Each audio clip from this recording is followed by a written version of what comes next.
Hey guys, this is Mike, and welcome to the Spoon Podcast. Today's guest is Carolyn O'Neill, who is a friend of mine, who's someone I've gotten to know over the past couple years. Really enjoy talking to her. And I'm also really excited she has her own podcast on the Spoon Podcast Network, Watch What You Eat with Carolyn O'Neill. And this week we talk about the Fiberverse. What is the Fiberverse? Well, you'll have to listen to find out. But there's no doubt we are seeing people realize that fiber makes a big difference in their long-term health. So we talk about how CPG brands are embracing this trend, how startups are embracing this trend, and just get into it. So I hope you enjoy this podcast. If you haven't subscribed to Carolyn's podcast, look for Watch What You Eat with Carolyn O'Neill. If you're listening to this on the Apple Podcast app, just click the Spoon Podcast Network. You can see her podcast there as well. And subscribe. All right, folks, that's it for now. Let's get to my conversation with Carolyn O'Neill. I couldn't be more excited to welcome Carolyn O'Neill, who's a friend. And I've known you, Carolyn, I think for a couple of years now through the Google Food app, but I'm so excited to have you on the Spoon Podcast Network with your own podcast, Watch What You Eat. For those of you who don't know Carolyn, she's a registered dietitian, longtime CNN reporter. I feel like I'm rambling. I should just let you talk, Carolyn. When you introduce yourself at a party, what do you say? Well, you know what? I was at CNN. Thank you so much, Mike. I actually launched CNN's coverage of food, nutrition, and cuisine was added a little bit later. So who knew that that was going to be? I remember doing a story on the first celebrity chef, if you can imagine that. So a lot of history in covering these topics on food, nutrition, and cuisine, which is why I love doing the podcast, Watch What You Eat with Carolyn O'Neill. It really is about what should I be eating now? And let's make sense of all the information, disinformation, misinformation. Because end of the day, people just want to know, how do I protect my body and also my budget, you know? Yeah, and we're going to dive into a topic. We're going to focus on the new trend, not necessarily a new trend, but I think the resurgent trend of fiber and how CPGs, food brands are embracing this. You know, Carolyn, we've watched over the past decade as protein maxing has become a thing. I think people are still talking about it and still trying to up their protein, but now fiber's finally coming onto the scene, which is kind of a good thing, right? It's a great thing because, I think one of the discussions about protein is, well, how much more do you actually need? Are you doing okay to begin with? So we'll leave that aside, but fiber, there's absolutely no question. The majority of people, and I'm talking 9 out of 10, are not getting the recommended dietary recommendation for fiber. And to put that into perspective and throw out a couple of numbers for you, the average person, and this is in the US and most of the Western world, is only consuming about 15 grams of fiber a day. And that is actually half of what we're supposed to be consuming. Half. Wow. So can we do better? Should we consume more? Yes. But I think as the attention moves, the sunshine moves a little bit off of protein onto fiber, it's a great time to learn, like, what is fiber? Where can I get it? Are there different kinds of fibers? Oh, yes. It's interesting that CPG are starting to see this as an opportunity, while those who are in the nutritionist space like you have known that there's fiber packed foods out there. So I don't know if it's so much as, do we need to reinvent packaged food? Like, I got the Coca-Cola with fiber in Japan. They don't have that here. See more products like that. Or can we just educate consumers to, hey, eat more lentils, right? So what, or is it both? I think it is both, but I think that what's happening is consumers, especially with social media, just helps things move so much more quickly in the public, like consciousness, if you will. And, fiber maxing has become a thing on TikTok where people are adding more fiber in. Now, why are they adding fiber? Let's just start there first. Like, why do we need fiber? What is fiber's role? Why should I even care about fiber? Well, you know what? It is a nutrient, actually. It's classified as a nutrient. It's a carbohydrate. Don't want to blow your mind, folks. It's a carb, but it's an indigestible carb. Get it? You're not really digesting it. You're like, well, what is that doing for me? Well, there's two different kinds of fiber. There's insoluble fiber. Okay. And that is what I like to call nature's broom. So these are the things when you think about, I like that. Like the husk, let's say on a wheat kernel, the strings, like in celery, you're not digesting that. It's going through your digestive tract, really working like a broom to keep everything moving and clean. And so you can see that that is connected to digestive health benefits, and in fact connected to lower rates of colon cancer, because you're keeping things healthy, keeping things moving along in the digestive tract. Okay. Then there are soluble fibers. These are the more gel-like substances that you might find in apple pectin. If you ever made jams and jellies, that's where that comes from, the pectin. Or, oatmeal. Years ago, we probably all can remember when the news came out that oatmeal, oat bran, helps reduce heart disease. And everybody got so excited about oatmeal, because what happens with these soluble fibers, the gel-like ones, and they're in lots of other foods too, not just like apples and oatmeal. Um, Actually, they kind of grab onto like cholesterol. Okay. Hmm. So, Hmm. and different kinds of fats and things like that, to keep them moving through the body, and therefore maybe helping with satiety, keeping you kind of more bulked up. So therefore weight management, pulling those fats out. So it's lowering overall cholesterol levels and improving heart health. Hmm. Um, and then again, connected also to blood glucose control, because these fibers are helping to kind of slow down digestion and prevent spikes in blood sugar. So you can see how, and then there's more. I mean, those are just the two kinds of fibers. And if you're ready for one more, folks, if you're ready on your There's list of another fibers, fiber. Okay. yeah, there's another fiber, but wait, there's more. And these are the ones, Mike, that are really being added to a lot of the CPG products. These are the prebiotic fibers Yeah. that are compounds that you're getting from chicory root, inulin, you may have heard of, folks. And these actually do their good work in the large intestine, and they are connected with the whole concept of making your microbiome more healthful. Yeah. And there's a whole range of benefits there, beyond the glycemic control, diabetes management, cardiovascular.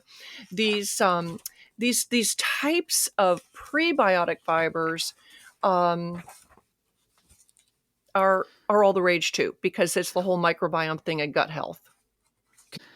We're starting to see fiber show up on the influencer, on the social side of things. Are they discerning between the different types of fibers? Are they like saying, "Hey, you need to eat this or this or this"? Is it prebiotic? Is it soluble, insoluble, or are they just kind of promoting the entire fiber message? Well, I can't blame them, because actually, when you look at the nutrition facts label, and just before our conversation today, I looked in my pantry and I looked at a box of cereal and I looked at a box of Triscuits.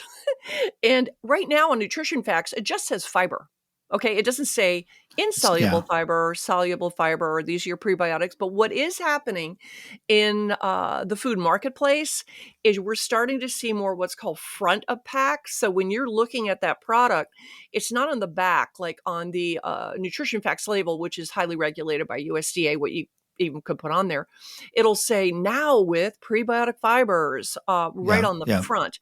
And then you could probably figure it out yourself by looking at a list of ingredients if you do see like, oh, inulin or something, but you have to be a food scientist kind of to figure that out. Um, so it's not obvious, but the food marketers are trying to make it more obvious, from the soda And pops to the candy bars. you mentioned soda pops. I've really liked the new generation of soda pops, like the Ollie Pops and all the others. Those are the prebiotic fibers, right? Those are the ones that are like good for gut health. Yes.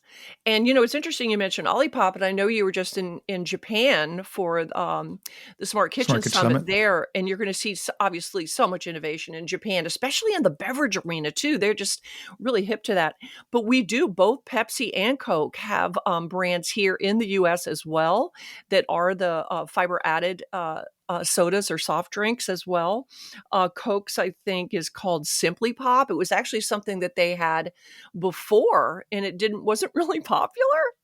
And then all of a Hmm. sudden, the whole fiber craze, the fiber frenzy, if you will, they're like, hey, we should probably drag this out of the closet and market Dust it it off, again. bring it So back. that's Yeah. what they're doing.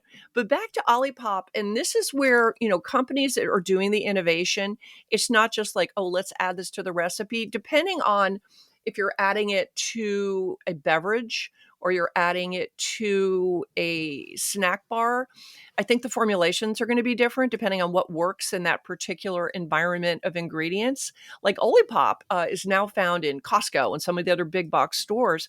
They actually changed their formulation because before it was only available in refrigerated. And that was because the little fibers that were in there kind of required refrigeration to sort of stay good, if you will. I know that's not a very technical description. And now they have a shelf stable one. And I've so it's been, noticed that. I noticed yeah. that at Costco, and I hadn't really thought about the fact that they changed the formulation. I thought, maybe just Costco's deciding to put it. So it's a formulation change, which is smart for them and makes it like more shelf stable, makes it easier for everyone. But guess what else they changed? They changed the amount of fiber in there. According Okay. to Courtney McCormick, who's actually a dietitian with Olipop, I interviewed her recently.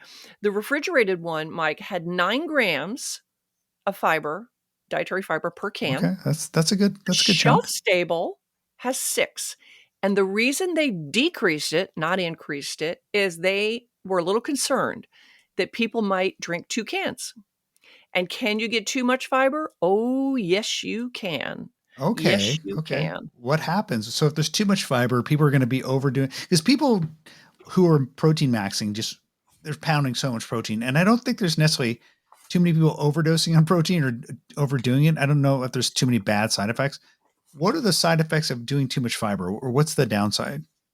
Well, I was the dietitian with Delta Airlines for a number of years, and I don't think we'd want to have a lot of high fiber foods on board because there's only so many bathrooms, let's Yeah, face yeah, it. yeah. Well, I guess there's that. There's that, obviously. Yeah. Yeah, and the negative side effects of increasing your fiber intake, and folks, if you do want to increase your fiber intake, do it slowly. Don't just go from 15 to 30 overnight because negative side effects can be gas, bloating, stomach cramping, or just Yep. cramping in your intestines. And it's very important, regardless, to make sure you have enough hydration because these fibers do require a lot of liquids to kind of help your body process them through that long, beautiful intestinal tract. So near term downsides are gastric distress, having to run to the bathroom on the plane. There's a line, which is bad. We don't want the fiber infused drinks on the plane. But are there any long term downsides or no? Well, some of the fibrous foods actually, and the research is still developing on this, have other ingredients in there, other compounds in there, if you will, called oxalates, that grab on to certain nutrients. Like, let's say it's iron or it's copper or it's whatever. So, actually, too much fiber, it might be taking out too much of those teeny weeny little trace minerals that your body needs. Mm, Is that an issue right now that physicians or nutritionists may be dealing with? No, but they're not inert. It's not inert, and in good nutrition, I always like to say it's the company it keeps, okay? Can you drink a soda with fiber in it and up your fiber? Yeah, you can. You can. But fiber is only one nutrient that is in these fiber rich foods. Back to you mentioned lentils. Lentils are going to give you at that same spoonful protein. They're going to get your fiber. You're going to get some healthful carbs. You're going to get other nutrients in there. So, one of the downsides of fortifying foods is it giving people a false sense of overall health when they're addressing just one issue? So it yeah. doesn't take Yeah. the place of the lentils, folks. And the lentils, end of the day, may be also less expensive and more delicious. Yeah. So there has been a rise of startups filling the space, much like we've seen in the protein space. I think at CES last year, you were on stage with Matt Bernard from One Bio. But is this just a glorified Metamucil, right? So like there's these startups creating these next generation additives that will go into things like Coca-Cola that will fortify our drinks. But you know, I remember like my parents having Metamucil, which is a fiber powder, right? Which seemed like always like the old person's fiber. Yeah. Well, What's the difference between these new things and these old things? Well, I think as we learned also from One Bio is there's a Fiberverse. There's a The universe of Fiberverse. fibers. And I know that he was working on developing fibers that we can mix into all manner of products, whether it Yeah. is a soft drink or a chicken nugget kind of a thing. So that Metamucil and those kinds of products were not so happily very grainy, not appealing. And so I think the innovation has helped bring us along to something that maybe works better in taste and textures or works better with these different formulations. But the regulatory oversight on these fibers, I did a little digging on that too. The FDA has to approve isolated and synthetic fibers before you can add Mm. them to, or they call them NDCs, non-digestible carbohydrates. So you have your fiber compound, you have the kind of solubility that we talked about, you got your primary source. They have to demonstrate a physiological benefit and a key. So let's say, for instance, it's inulin. That's a soluble fiber. It's from chicory root, onion, beet byproducts, and then they have to show that by adding it to this particular product to get approval, that it promotes beneficial gut bacteria. It's prebiotic, beta glucans. It's from oats and barley. So it's really interesting. There's a whole chart of these FDA approved isolated and synthetic fibers that is the toolbox essentially Mm. that the CPG companies have to work with. I love the term Fiberverse. It's like the cinematic universe of nutrition. Fiberverse is part of that. That's great. And so Gen Z, millennials, people younger than me have embraced these new types of sodas, which I started to embrace because if you look at the can, the nutrition label on an Olipop, it's what, 20, 15, 20, maybe 25 calories compared to like a Yeah, Coke. it's much lower in sugar. Yeah, A they've Coke is like formulated 150 to much. 200 calories. So like Yeah. for me, it's just the sugar reduction. But then Yes. you start to think about all these other benefits, like upping your fiber, et cetera. It's like a no brainer. So, can you talk about the generational adoption of this? Like, are Gen X and Boomers also embracing these newer types of sodas that are fiber fortified? Actually, that's where all the action is. I Hmm. looked at Okay. some information from Data Central. They track all kinds of information to help companies plan what they're going to be making or not making. Fiber maxing, here's an example of this. Only 12% of consumers overall have even heard of this, right? But the Hmm. number jumps to 21% when you look at Gen Z. Okay. Gen Okay. Z is more aware of this. And then, according to Data Essential, once consumers know what's involved in this fiber maxing and the benefits that we talked about a few moments ago, it says 52% of them are very interested in trying it. So, Data Yeah. Essential is saying that, hey, there could be an even broader market for fiber. People on my podcast have heard me mention, because I've just been infatuated with the blood sugar impact of things like this ever since I started toying with and playing around with the continuous glucose monitors. And so I think you've tried also the Stello. Our colleague Howard Zisser, who's in the Google Food Hub as well, gave these out complimentary. So we all got to try them. I feel like it's changed my life. And I don't think I'm overstating in that it completely has changed what I eat. In that I was never really thinking about how if I ate a donut or eat something like bread, it just would skyrocket my carbs.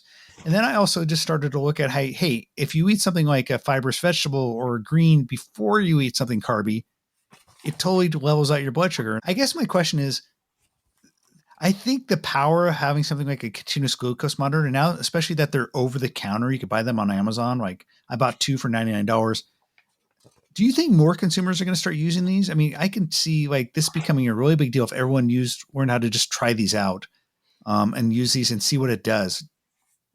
Well, I think that monitoring how your body reacts to whatever you're doing is so important. And to that specific point, these are tools. The Yeah. continuous glucose monitor are tools, and the downside is somebody might It's a learning. It's an evolution of Yeah, learning. yeah, And then somebody might say, oh, I drank some orange juice and my blood sugar skyrocketed. Or I ate a piece of watermelon and my blood sugar sure. skyrocketed. I'm never going to drink orange juice. I'm never going to eat watermelon. Again, it's the company it keeps. If you had And that little glass, everyone self-diagnoses nowadays is what you're saying. So the information, unless it's interpreted correctly, may not be necessarily a great yeah. thing. What's so cool about it is it leads back to an innovation which we used to call a meal. We used to call it a meal. And so if you had orange juice, and again, it's not 16 ounces, folks, a serving is 4, okay? And if you had that, let's say in the morning with a bowl of whole grain cereal and some milk or whatever, it would not have that same impact. Obviously, as you just said, Mike, if you notice if you do something with this, let's say it's the watermelon. Well, what if you made a recipe with it? You know, that delicious recipe, which is the watermelon, the feta cheese with Yeah. red onions and, you know, that cool salad that when in mint, you know. So again, if you're having your watermelon as part of a meal, yeah, I don't care if it's a piece of. I live in Atlanta. If you're having your a piece of fried chicken and you're having some watermelon and you're doing some mac and cheese or whatever, I don't know. I mean, you know, that may not the best description of the most helpful meal, but I'm just saying it has a different impact. So if a continuous glucose monitor can show you that a meal is better than just an isolated snack of watermelon, and really a snack, folks, is supposed to be a mini meal. So if you have Yeah. that watermelon with like a little piece of cheese, or if you eat dairy, if you have the orange juice, um, with some cottage cheese or something like that, you know, you'd be better off. So again, maybe the monitors help you see that a meal is the answer to your math. Yeah. Well, some people might be saying, so what? Like, what difference does it make if my blood sugar spikes? And that's actually a good question, because I started freaking out. Like, I know that it's not necessarily a good thing, but it wasn't really easy for me to articulate why your blood sugar spiking is bad, and what, especially I think it's bad if you do it over and over time. Can you talk to that? Explain to someone why they don't want that to keep happening over time. Well, you know, if you have a healthy body, and your blood sugar goes up, that's when your pancreas releases some insulin to regulate it. Okay. It's supposed to be a self regulatory system. Yeah. Okay. When people have prediabetes, when they have diabetes, that self regulatory system doesn't work as well. Okay, so that's when people obviously who are living with diabetes really have to manage their blood sugar very carefully, because the insulin response is not working the way it should be. But in healthy people where all of those systems are working, now you don't want to overtax it, right? Constantly say, hey, I'm going to sugar load all the time and you get to work there and you pull down those sugar levels, and I'm going to be fine, go forward. Like anything else, you know, it's it's not meant to work that way. But I wouldn't freak out if you're a healthy person and you see your blood sugar levels go up after you ate a piece of watermelon. And what's so interesting to me is, like, you know, my wife, Tiffany, and I, we both did the CGMs, and her blood sugar response to the same food was much different. It seems like her systems were working better than mine. That's why I kind of freaked out. Like, my blood sugar spiked way harder, and she was always in the zone and maybe make a little blip. And so it's so interesting to see how certain bodies react and certain bodies don't, and how much it may just be genetics versus maybe you've just taxed your body too much over time. So Yeah, and maybe she's doing more yoga. maybe. Like, calm. But you know, back to the fiber, I am excited about the innovations that are happening, and there's certain products I think that are doing it right, and uh, and then there's some surprises just in the legacy food. That avocado, who knew? We think of it as the guy that's so delicious, avocado, very high on the healthy fats, but it actually half an avocado has almost 5 grams of dietary fiber, both the soluble and the insoluble. So again, while you're shopping for fiber, don't miss out on some of the foods you're already consuming, you know, that you love already. Then some of the newer products like Flora, Floura, which was founded by Jenny Britton of the famous Jenny Splendid Ice Cream. She put her innovation cap on because she's so good at flavors. Because I think that, of course, Jenny's was a delicious ice cream, but they had innovative flavors. So Flora is actually a product that she's come up with, and it is a fiber Hmm. bar, and also with sustainability in mind. It's made with trimmings, she calls it, of it would be melon rinds or apple cores, that just sounds so romantic, doesn't it? That you're doing good for the environment as well. And they have 13 grams of fiber. And the other thing too that people are addressing is diversity of fibers when we talked about the Fiberverse, but also plants. If you're going to eat more fruits and vegetables, you're supposed to get more, like not just apples, oranges, and your broccoli. Okay, supposed to be eating like 30 different ones, to get all the different, Mix like it up. Mix it up. mix it up a little, mix it up. So I guess in these Flora bars, they use 12 different plants to support the healthy microbiome, again, with the prebiotic thing.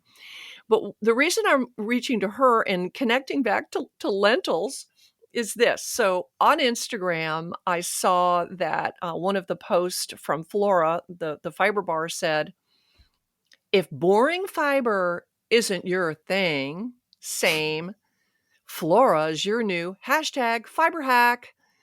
And so I said to the lentil folks, I go, maybe you should just borrow this and say, hey, if boring fiber isn't your thing, same, and then show all these beautiful recipes made with lentils, say, lentils are your new hashtag fiber hack. You just got to meet them where they are, right? That's great. That's great. Modern marketing for an age-old type of food. So, I always like to talk to folks like yourself about how you got into what you do. And I think, you were really pioneering in terms of your bringing nutritionist coverage to CNN. And I don't know, did you plan on being in the media? Did you plan on being like a reporter on CNN? Or was that something that came after you decided to become a nutritionist? How did you make that path? Well, I studied food and nutrition, because I was fascinated with food history. I don't know why food history has always really Yeah. been my jam. I mean, when you think about what people ate in the Middle Ages, I don't know, like the caveman, everything. It Yeah. just fascinated me, like, how did we learn about all these things along the way? And relatively recently in science history, the vitamins were only discovered at the turn of the 1900s. Okay. So this is not something that we have had for eons and eons. And again, I'm just getting excited about this when you think about like how they had scurvy, and then Yeah. the British Navy, they're like, what can we do? And then it was more of a trial and error. They noticed that those who were eating limes and lemons, that's why they got the nickname limeys, didn't get scurvy. But they didn't know about vitamin C. Vitamin C had not been identified yet, that was really the nutrient that they needed. So I love that. And then I became a registered dietitian because I learned that was what I was supposed to do if I was studying that. And then I was working in a hospital. I was working at a VA hospital in San Diego. And I thought to myself, and then I worked at Peter Bent Brigham Hospital, part of the uh, Harvard's health teaching hospital in Boston. And I could reach maybe 8 people a day, 10 people. If I had a class, maybe there were 30 people there or something. I just wanted to reach more people. And so I got a master's in nutrition and communication because I thought I'd be Okay. a food editor of a newspaper so I could reach a lot of people. What's And this thing you then, call newspapers again? yeah, I know. And then I thought, well, maybe I could, it would be so cool to live in New York City and then Yeah. write for one of the women's magazines about food and nutrition. Everybody was into diet, of course, weight management at that time. Yeah. And then that didn't work out for me, Mike. Sometimes career decisions are made for us by the universe. And I ended up getting a little internship in Boston as part of my master's work at a TV station. And it wasn't even like a real TV station. It wasn't like ABC, NBC, CBS. But it wasn't public access. So it was maybe in between those two Well, it things. was even worse than that, Mike. It Oh, was a wow. Warner Cable Television in Somerville there, and they had a black and white news program because they had to have that for their FCC Yeah. licensing.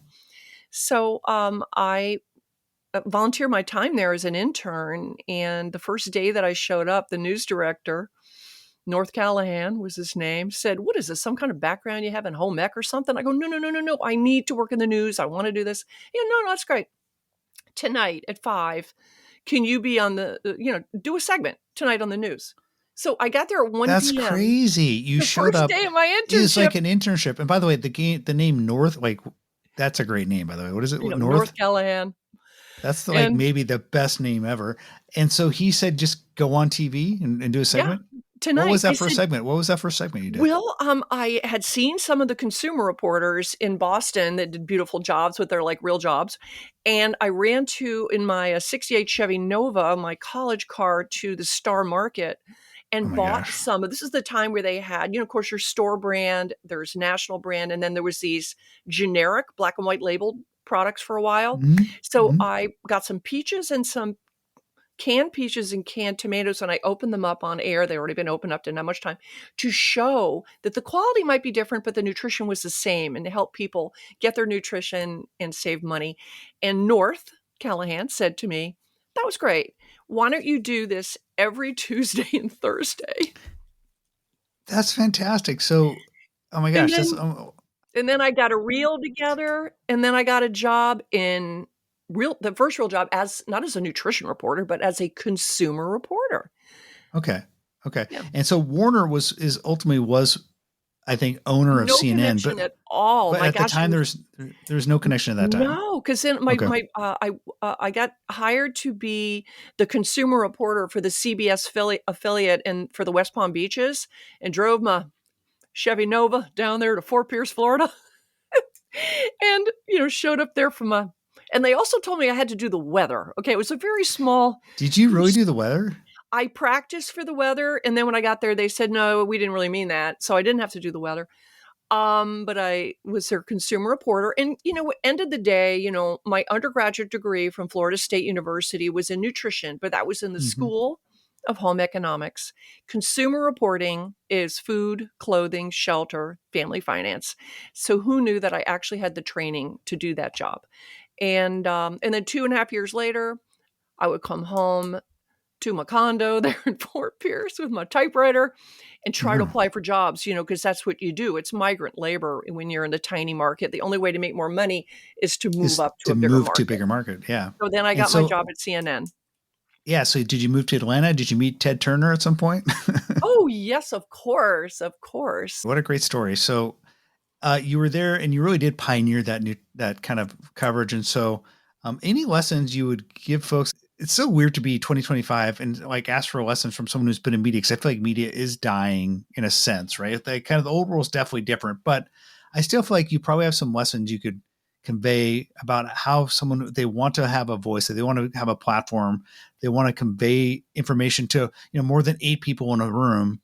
Like, what would you tell them today? How would you tell them to guide themselves? Well, let me tell you, everybody has a platform now with social media. I mean, you can have your own Yep. show on YouTube and all that. And I think one of the issues we have is you have people sort of espousing expertise where Mm. they maybe shouldn't. So that's the whole disinformation thing. But keep in mind, when I was at CNN, I didn't go on air as like, "Hi, I'm Carol O'Neill. I'm a registered dietitian." I was a reporter. I was a correspondent. I Sure. never said, "Hi," I just used my know-how and my knowledge. So this leads up to the lesson um, to make sure that the reports that I was putting on the air were accurate Mm. and that it was worthwhile for the audience to hear. Because I think when you're an expert in a certain area, whether it is nutrition or it is sports, it is business, finance, all those different things that people look to experts for information, medical, you have to pay attention to what's going on in the marketplace. You have to pay attention. Like, of course, social media, I keep my eyes on now to see what people are worried about, what they're talking about. But back in the day at CNN, I would be checking out at the supermarket and I kept my eyes on the National Enquirer, and some of the Hmm. tabloids, because I wanted to know what people were interested in. And then, of Yeah. course, I would address that. But I also, so my advice is this: definitely pay attention to what people are asking about. And now you can do that with Google, like the Google search terms and what are the most, like we know fiber is being searched more than ever now and all that. So it helps at least communicators to focus on what people are interested in. You can also find out what they're confused about. Um, but end of the day, I think our job is to be translators and Mm, to connect, especially in food and nutrition. Yes, there's nutrition and numbers, but how does that translate to what I'm putting in my grocery cart or my Instacart or my bagged lunch? What am I putting? What am I getting off a restaurant menu? I mean, make it approachable, usable, accessible. And I don't like people wasting money on some supposed superfood, mm. that costs a lot of money when they could buy something that's a lot less expensive and delivers, if not the same, maybe even more benefit. Yeah. Sometimes it's like the old fashioned Whole Foods. If you just know how to put together a meal, then maybe your best path to like healthy long term And living. So and even the ultra processed food scare, I listened to a really great interview yesterday with she has a PhD in nutrition who writes for the New York Times. Her last name's Callahan. She wrote about this in the Times recently. Um, there's so much going on with ultra processed foods and people are so afraid of them and all of that. But again, what's old is new again. Again, you just keep track of not overdoing the sodium, not overdoing the added sugars, not overdoing saturated fats, the ones that raise our blood cholesterol, and making sure you get enough fiber. And your problems with ultra processed foods will take care of themselves. And just because something is processed, and don't make fun of the housewives, from the 1960s and 70s that discovered convenience foods, because half the time it was pretty much just like even TV dinners, the original ones, were frozen whole foods. It was like the peas, the carrots, the corn, a piece of chicken. They yeah, really weren't ultra processed. It was just kind of frozen foods that even a cake mix, it was like they were doing you a favor. They kind of measured out the flour for you. They measured out the sugar for you. They measured out, they had the whatever you needed to make a cake. It wasn't like it was fake. It was just that things were pre-measured. Did they have to add preservatives or something? Probably, yeah. But then that kept you from getting any kind of food safety issues. I loved your story about food history, and I did not know about the fact that the British sailors who were taking or eating limes and lemons didn't have scurvy. It reminds me of that great story about how they discovered iodine ultimately led you to not get goiters. I think they just found a city in like the Midwest somewhere where there's just a high incidence or lower incidence of goiters, and they realized that people who were having iodine in their diets didn't get those, and so that ultimately led to us doing iodized salt. And so I just wonder how many of these stories, and it feels like a lot of that happened in the early 19th century. As you said, we discovered these minerals and almost by happenstance half the time. And the people who were taking them through just habit or because of geography had health benefits, how outcomes that were good or health outcomes that were bad. And I think that situation with the Midwest is they really weren't eating any seafood, right? And iodine is, of course, pretty prominent in seafood, but also so are certain soils.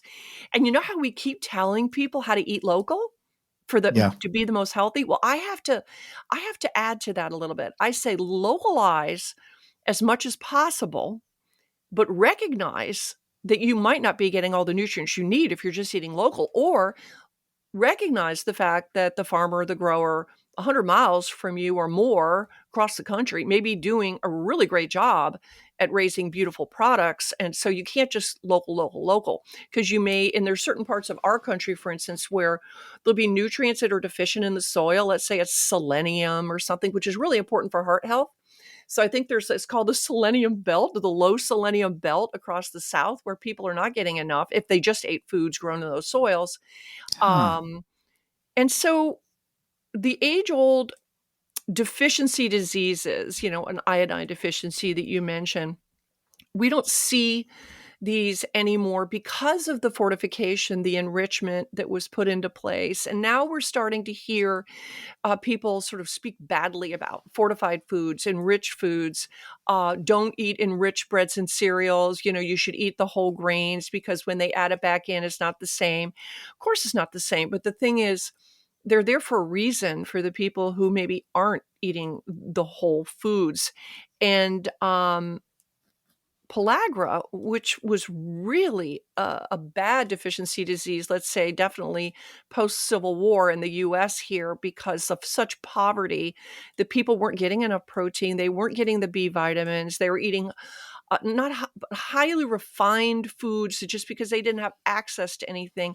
And then all of a sudden, when they found out it was niacin was the B vitamin that was missing, and this happened to be a physician who was from the United Kingdom that was here in the South. He realized, and I think they fed it to dogs first or something, and then they were fine. So that's when they started adding niacin to foods, and pellagra went away. In Milledgeville, Georgia, there is an empty hospital, almost like you can feel and see the ghosts in there. And it used to be a mental hospital, and where so many people had pellagra, which also represents itself with some neurological symptoms. So when niacin was introduced and the enrichment fortification, the hospital emptied out. Nobody had pellagra anymore. That is So fascinating. again, I'm listening when people say, I don't want these things added to my food, but now here we are adding fiber to things. So they're tools, and they're They're tools to be tools. used wisely and at the appropriate time with the appropriate populations. I always enjoy talking with you, Carolyn. I've always enjoyed spending time with you. People can get this in their feed directly by subscribing to your podcast. Some of my favorite episodes recently, you talked to Taco Bell, people from Taco Bell. You talked just this morning to someone from MyFitnessPal. I was listening in on that. And so folks who want to enjoy Carolyn's expertise, as we just seen, she has so much of it. And all this, I love this historical knowledge as well, which informs so many of your questions. Definitely listen to and subscribe to the Watch What You Eat podcast, which is on feeds everywhere. Carolyn, thank you so much. Oh, thank you, Mike. Great to be with you. Well, that was a lot of fun talking with my old friend Carolyn O'Neill, and I hope you enjoyed it as well as we journey through the Fiberverse. Like I said, if you haven't already subscribed to Carolyn's podcast, please do. Just search for Watch What You Eat with Carolyn O'Neill. All right, folks, I will be back with more podcasts in just a few days, so stay tuned.